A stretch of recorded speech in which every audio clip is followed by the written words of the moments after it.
Drama? Yeah, correct.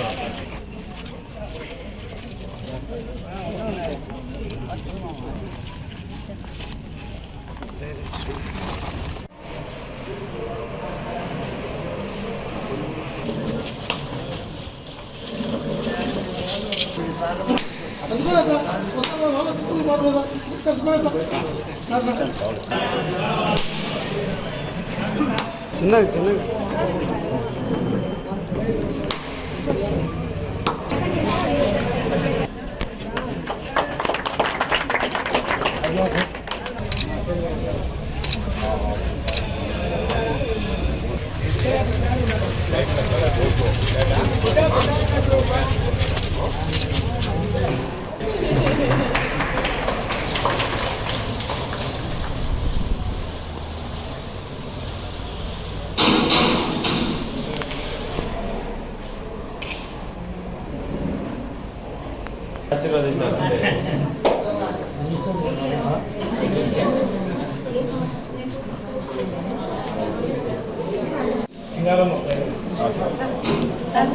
స్వామి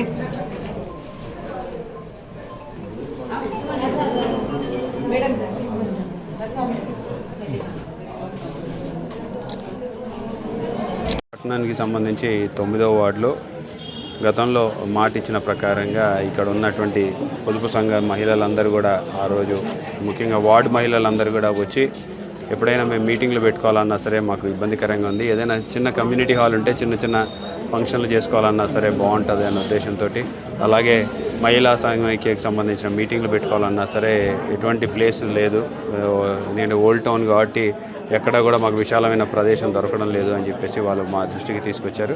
మరి గతంలోనే వారి కోసం ఒక కమ్యూనిటీ హాల్ కట్టించడం జరిగింది. అయితే తదనంతరం ఇక్కడ గ్రామ సచివాలయాలు ఏర్పాటు చేయడము, మరి వార్డు సచివాలయం కోసం కూడా వేరే ప్లేస్ లేకపోతే దాన్ని వార్డు సచివాలయం కింద కన్వర్ట్ చేయాల్సి వచ్చింది. మరి ఇప్పుడు మాట ఇచ్చిన ప్రకారంగా వారికి ఈరోజు కమ్యూనిటీ హాల్ని కూడా ఇక్కడ ఉన్నటువంటి 9వ వార్డుకి సంబంధించిన మహిళలందరికీ కూడా అంకితం చేస్తున్నాం. మరి రానున్న రోజుల్లో ఏదైతే మాట చెప్పామో మాట మీద నిలబడుతూ ముందుకు వెళ్తున్నాం. మినరల్ వాటర్ ప్లాంట్ కూడా ఏర్పాటు చేసాం, దాన్ని కూడా రేపు మాపు ఓపెనింగ్ కూడా చేస్తామని చెప్పేసి కూడా తెలియజేసుకుంటూ, మరి గతంలో జెండామాన్ దగ్గర నుంచి మొత్తం వెంకటేశ్వర స్వామి టెంపుల్ వరకు కూడా రోడ్డు కూడా పూర్తి చేయడం జరిగింది. మరి వెంకటేశ్వర స్వామి టెంపుల్ దగ్గర కూడా ఇంకొక చిన్న ప్యాచ్ వర్క్ ఉంది, అది కూడా పూర్తి చేయమని చెప్పేసి రిక్వెస్ట్ చేశారు. మరి దానికి కూడా ఒక 15 లక్షల రూపాయలతోటి టెండర్ కూడా పిలవడం జరిగింది. మరి త్వరలోనే కాంట్రాక్టర్లు దాన్ని కూడా మొదలు పెడతారని చెప్పేసి కూడా నేను వార్డు ప్రజలకు కూడా మాటిస్తూ, ఏదైతే సమస్యలు ఉన్నాయో కల్వర్ట్ సమస్యలు తీర్చాము, వార్డులో ఉన్న రోడ్డు సమస్యలు తీర్చాము, ఎన్నో దశాబ్దాల తర్వాత కొత్త రోడ్లు ఈ యొక్క ప్రాంతంలో వెలిసినాయి. సో తర్వాత ఎలక్ట్రికల్, తర్వాత శిల్పానగర్కి సంబంధించినటువంటి హౌసింగ్ పట్టాల గురించి వారు గతంలో అడిగి ఉన్నారు. మరి 51 కుటుంబాలకి ఆ రోజు శిల్పామోహన్ రెడ్డి గారి హయాంలో పట్టాలు ఇప్పించడము, తర్వాత ఇల్లులు కట్టుకోవడానికి హౌసింగ్ లోన్ ఇప్పించడం జరిగింది. మరి ఈరోజు తిరిగి హౌసింగ్ లోన్ని దాదాపు 65,000 రూపాయలు ఒక్కొక్కరు కట్టాల్సి ఉంటే దాంట్లో కేవలం 15,000 రూపాయలకే వారి పట్టాలు వారికి ఇచ్చినటువంటి ప్రభుత్వం జగనన్న ప్రభుత్వం. మరి వారందరి కూడా చాలా సంతోషంగా ఉన్నారు.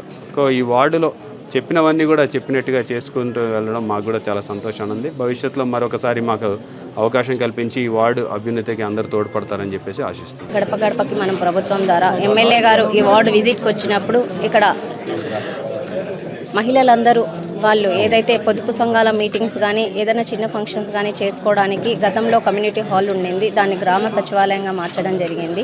కాబట్టి మాకు ఒక కమ్యూనిటీ హాల్ ఏర్పాటు చేయమని చెప్పి ఎమ్మెల్యే గారి దృష్టికి తీసుకురావడం జరిగింది కౌన్సిలర్ గారి ద్వారా. ఎమ్మెల్యే గారి ఆదేశాల మేరకు వెంటనే మున్సిపాలిటీ తరఫున సాధారణ నిధుల కింద ఈరోజు కమ్యూనిటీ ఏర్పాటు చేసి మహిళలకు అందుబాటులో తీసింది. వాళ్ళ